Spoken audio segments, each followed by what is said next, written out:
tun tum yêu dai kon hi mi lut om deuh deuh te anomatin ro pui deuh deuh te top te na hian kum dang zonga hian an chi kim ka tia chung jinga chuanin top 5 ate pakhat nan ni em lo pon top 5 chun thleng phrim che ti pani kana ya singer songwriter kan ti Zion tlai chun le moi an oma moi top 5 a chowa Zion tlai chun a chho theng zo talawa au yom ka tia tunai han in vor le deuh se ril ru chuan tia amaro chu engkim ma hi tun icon ho chu an fu vek ka tia engkim ma hian ei moi an Zion tlai chunin ama hla aron ti chuak a chumin huwa ei moi ron ti chuak le a moi o phei chu ngai no be ya ngai thak anu ma ngai thai la an sai zom don ya an riak zamang anin ngai lutuk le engkim ma mai anin pui tlang thina hi an hu nom zual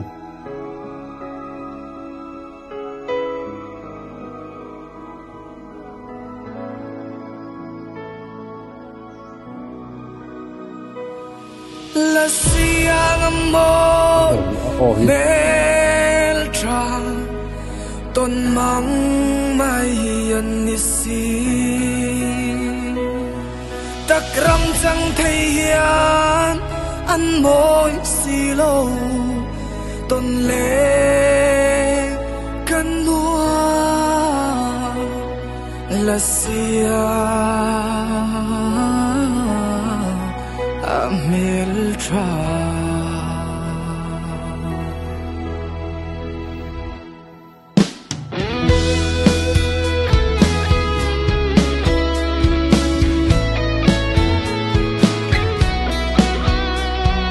don mang em ni tlei tir diam no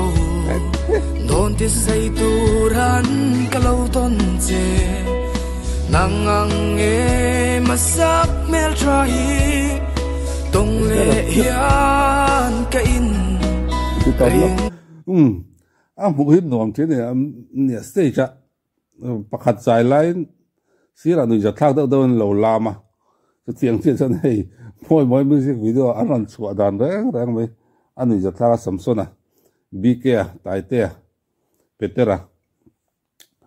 an mel mui anuam chin ka te tun chum ai kon ho hrim he an che veli nia social media a chak to wanga ni kan tia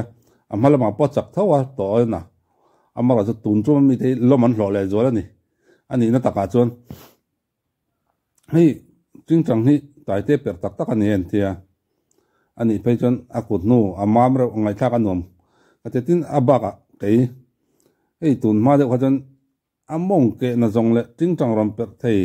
do san ron lon pui na zong khanin Ibanez ka anon pera Ibanez distortion zit de kan setat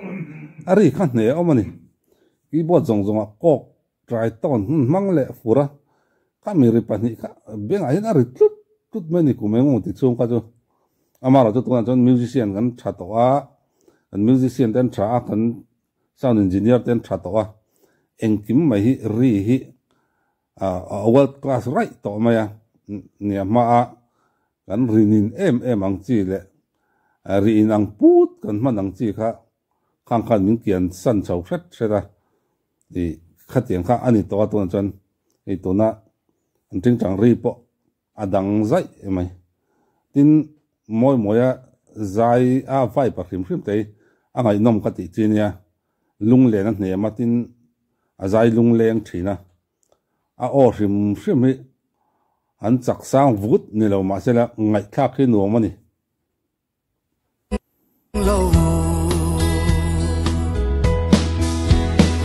la siang mo meltra ton mang mai an ni si takram chang thei hian an moi si lo ton le kan nuam la siang meltra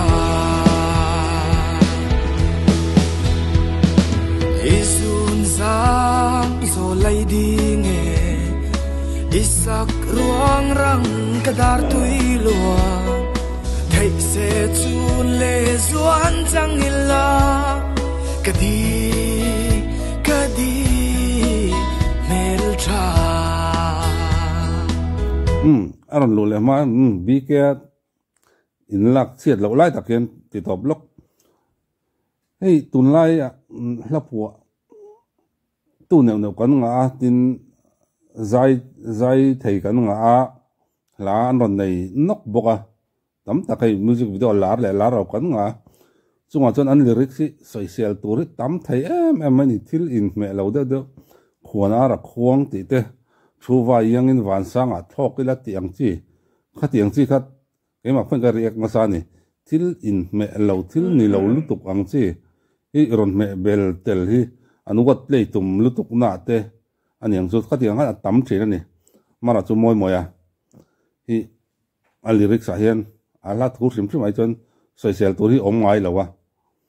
a ngai thak in nuama ril vut chu ni lo amara chu ngai thak ngum no pang te pona kan hriat tiam tur enge hetlai chu la thu hi enge a soina enge niang tiang chi khatiang nei noi om chuang si lo thil in me lo a zukti noi ang chi kha om mi lo ala thu in man lon de ang te hian in la hi aron chep chok china hei hi moi sial na pakat ka ti ve tlat la siang amor mel tha ton mang mai an si takram chang thei hian an moi si lo ton le kan nuwa la siang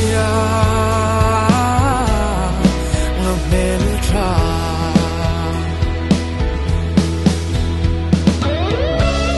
sai te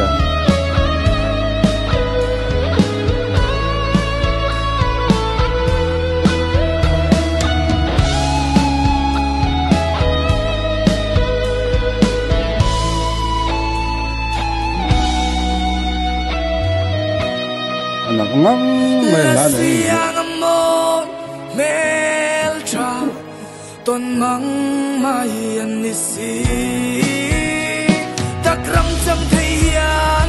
an moi si lo ton le kan nuwa la sia na mel tra la sia mel tra